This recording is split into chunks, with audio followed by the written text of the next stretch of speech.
kenapa neraka itu disebut Jahannam? Para ulama tafsir mengatakan makna Jahannam itu adalah tempat yang sangat dalam. Jadi Jahannam itu adalah tempat yang sangat-sangat dalam. Dan itu dijelaskan dalam sebuah hadis yang dikeluarkan atau diriwayatkan dari Abu Hurairah radhiyallahu anhu. Ketika Nabi SAW sedang duduk-duduk bersama para sahabatnya, tiba-tiba kemudian terdengar suara gemuruh seolah-olah ada benda yang jatuh dari ketinggian. Maka Nabi SAW kemudian bertanya kepada para sahabat, "Atadruna ma hadza?" Kalian tahu suara apa ini? Suara yang mengagetkan, tahu apa ini?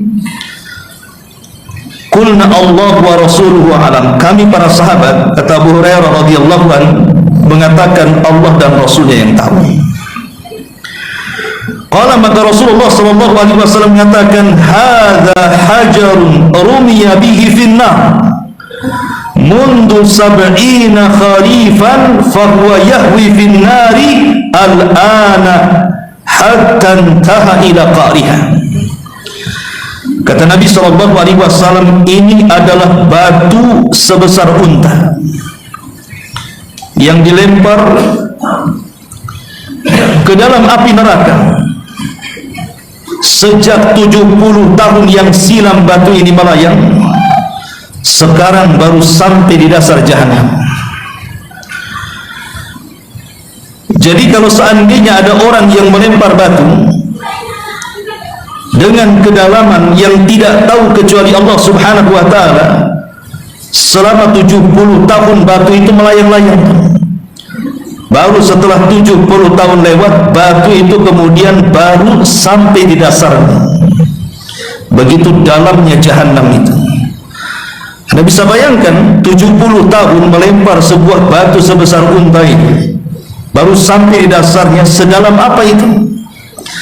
Itulah kenapa Jahannam disebut Jahannam, karena neraka itu sangat dalam sekali. Bahkan dalam neraka itu ada sebuah lembah lagi, yang lembah itu sangat menyeramkan dan menakutkan, sampai Jahannam sendiri ketakutan dengan lembahnya. Lembah itulah yang disebut dengan lembah Wail, yang disebut dengan Wailun lil mutaffifin, Wailun likulli humazatil lumazah, Wailun likulli afakin athim. Dan banyak ayat yang menyebutkan kalimat Wail. Itulah Wail, itu artinya lembah yang ada dalam Jahannam. Ma'asyiral muslimin yang dimuliakan Allah Subhanahu wa ta'ala. Dan di sini Allah Subhanahu wa ta'ala mengatakan, walilladzina kafaru bi rabbihim adzabu jahannam, azab Jahannam, neraka yang sangat dalam sekali, wa bi'sal masir. Dan neraka itu adalah tempat yang paling buruk atau seburuk-buruk tempat. Dan tidak ada yang lebih buruk tempat kembali melebihi neraka. Makanya kalau kita lihat di beberapa ayat dalam Al-Quranul Karim, Allah istilahkan, sebut saja dalam surah Ibrahim ayat 29, Allah mengatakan Jahannam yaslaunaha wa bi'sal qarar. Allah mengatakan yaitu Jahannam, mereka masuk ke dalamnya dan itulah seburuk-buruk kediaman. Ya, Allah membahasakan Jahannam itu dengan bi'sal qarar, tempat kediaman yang paling buruk. Dan Allah Subhanahu wa ta'ala mengatakan dalam surah Hud ayat 98 dengan sebutan wa bi'sal wirdul mawrud, wa bi'sal wirdul mawrud. Neraka itu seburuk-buruk tempat yang akan didatangi manusia. Jadi terkadang Allah mengatakan bi'sal masir, tempat kembali yang sangat buruk. Terkadang Allah mengatakan bi'sal qarar, tempat kediaman yang paling buruk. Terkadang Allah mengatakan bi'sal wirdul mawrud, tempat yang paling buruk yang didatangi manusia. Maka di sini Allah Subhanahu wa ta'ala menjelaskan bahwa orang-orang kafir itu dahulu di dunia mereka mengingkari neraka, tapi nanti di akhirat idza ulqu fiha sami'u laha syahiqan wa hiya tafur. Apabila mereka dilempar ke dalamnya, mereka mendengar suara neraka yang mengerikan, sedang neraka itu sedang bergemuruh karena kemarahan. Kemudian Allah Subhanahu wa taala mengatakan, takadu tamayyazu minal ghaib kullama ulqiya fiha faujun sa'alahum khazanatuha alam ya'tikum nadhir. Di sini Allah Subhanahu wa taala mengatakan hampir-hampir neraka itu terpecah. Takadu tamayyaz, hampir-hampir neraka itu terpecah. Ya. Minal ghaidi, karena kemarahannya, marah karena melihat orang kafir. Di neraka itu kalau melihat orang-orang kafir itu mau menerkamnya saja. Kullama ulqiya fiha fawzun, setiap kali dilemparkan ke dalamnya sekumpulan orang-orang kafir itu, maka setiap kali orang-orang kafir dilemparkan ke dalam neraka itu, sa'alahum khazanatuha, maka para penjaga-penjaga neraka itu akan bertanya, alam ya'tikum nadhir, bukankah di dunia Allah Subhanahu wa taala telah mengutus kepada kalian sang pemberi peringatan?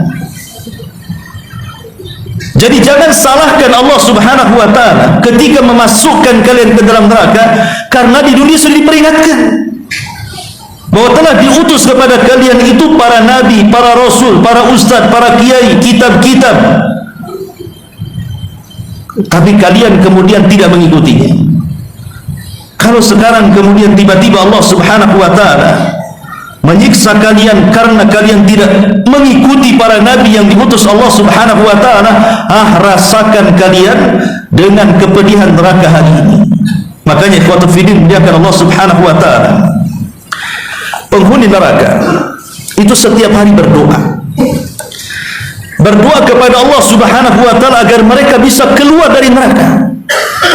Sebagaimana disebutkan dalam surah Al-Mu'minun ayat 107, Rabbana akhrijna minha fa in udna fa inna zalimun. Ya Rabb kami, keluarkan kami dari neraka, kembalikan kami ke dunia, dan kami berjanji akan beramal saleh. Maka jika kami kembali di dunia kepada kekafiran kami, sungguh kami termasuk orang-orang zalim. Jadi mereka terus meminta kepada Allah Subhanahu wa taala agar mereka tidak dikekalkan di neraka, dan mereka minta untuk dikembalikan ke dunia, dan mereka berjanji untuk beramal saleh. Tapi Allah Subhanahu wa taala katakan, ikhsa'u fiha wa la tukallimun. Allah mengatakan, sebaiknya kalian diam dan jangan bicara. Ma'asyiral muslimin yang dimuliakan Allah Subhanahu wa taala, ketika doa-doa mereka tidak dikabulkan dan Allah Subhanahu wa taala merintahkan mereka untuk diam dan merasakan azabnya, mulailah kemudian mereka melirik pemimpin penjaga jahanam. Siapa pemimpin neraka jahanam? Malaikat-malaikat. Dan itu berdasarkan nas Al-Quran di dalam surah Az-Zuhruf ayat 77. Wa nadaw ya Malik liyaqdi alaina rabbak qala innakum makisun. Wahai Malik, biarkanlah Tuhanmu membunuh kami saja. Sudahlah, kami sudah meminta kepada Rabb kami agar kami dikeluarkan, tapi Rabb kami meminta kami untuk diam. Kalau kami seperti ini terus diazab oleh Allah Subhanahu wa taala, bunuhlah kami, matikan saja kami. Kami sudah tidak tahan hidup. Tapi malaikat Malik mengatakan, qala innakum makithun, oh tidak bisa, sungguh kalian akan tetap tinggal di neraka selamanya. Mereka pun tidak bisa melobi malaikat Malik, pemimpin penjaga jahanam. Akhirnya mulailah mereka melirik para penjaga-penjaga yang lainnya. Dan itu disebutkan dalam surah Al-Mu'min ayat 49 dan 50. Wa qala alladhina fin nar li khazanati jahannam ud'u rabbakum yukhaffaf 'anna yawman minal adhab Qalu alam takun ta'tikum rusulukum bil bayyinat. Dan orang-orang yang berada dalam neraka itu berkata kepada penjaga-penjaga Jahannam, mohonkanlah kepada Rabb, wahai penjaga-penjaga Jahannam, supaya dia meringankan azab dari kami barang sehari saja. Sehari saja kami ingin istirahat, kami sudah tidak tahan. Ya. Tapi para penjaga Jahannam mengatakan, bukankah telah datang kepada kalian rasul-rasul kalian dengan membawa keterangan di dunia? Qalu, mereka mengatakan, bala, tentu.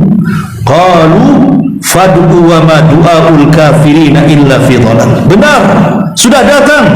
Maka penjaga Jahannam mengatakan, berdoalah kalian, dan doa-doa orang-orang kafir itu sia-sia, percuma saja. Akhirnya mereka pun harus menjerit-jerit di dalam Jahannam. Mereka sudah minta kepada Allah untuk dikeluarkan, Allah tidak kabulkan. Mereka sudah minta kepada Malik agar mereka mati saja, juga tidak dikabulkan. Mereka sudah minta kepada para penjaga Jahannam agar diringankan satu hari, tidak dikabulkan. Bahkan doa-doa mereka disia-siakan. Maka mereka hanya bisa wahum yastarihuna fiha, hanya bisa menjerit. Jadi penduduk neraka itu hanya bisa menjerit-jerit saja. Wahum yastarihuna fiha, mereka pun menjerit-jerit di neraka. Dan Allah Subhanahu wa taala katakan, awalam nu'ammirkum ma yatadzakkaru fihi man tadzakkar. Kalian ngapain menjerit-jerit di neraka, katanya? Bukankah ketika dunia kami berikan usia yang panjang kepada kalian? Kemana kan usia itu? Harusnya usia yang Allah Subhanahu wa taala anugerahkan kepada kita ini digunakan untuk persiapan dan pengambilan bekal setelah kematian. Tapi kalian gunakan untuk kekufuran. Fadzuqul azab. Oleh karena itulah rasakan azab Allah Subhanahu wa taala kepada kalian. Ma'asyiral muslimin yang dimuliakan Allah Subhanahu wa taala, maka sejak itulah penduduk neraka akan menangis. Dan tangisan mereka, kalau seandainya dikumpulkan air mata orang-orang yang di Jahannam itu, kemudian ada kapal laut untuk dilayarkan di atas air mata mereka, maka kapal laut itu bisa berlayar. Nabi SAW mengatakan, inna ahlan nar la yabkun hatta law ujriyatis sufun fi dumu'ihim lajara. Sesungguhnya penghuni neraka mereka benar-benar akan menangis sampai-sampai kalau sekiranya kapal-kapal dijalankan di atas air mata mereka, niscaya kapal-kapal itu mampu berjalan saking banyaknya. Bagaimana setiap hari, setiap detik mereka menangis. Makanya Allah Subhanahu wa taala mengatakan dalam surah Taubah 82 itu, falyadhaku qalilan waliyabku katsiran jazaa'an bima kanu ya'malun. Maka hendaklah mereka tertawa sedikit di dunia dan menangis banyak di akhirat sebagai balasan dari apa yang mereka kerjakan di dunia.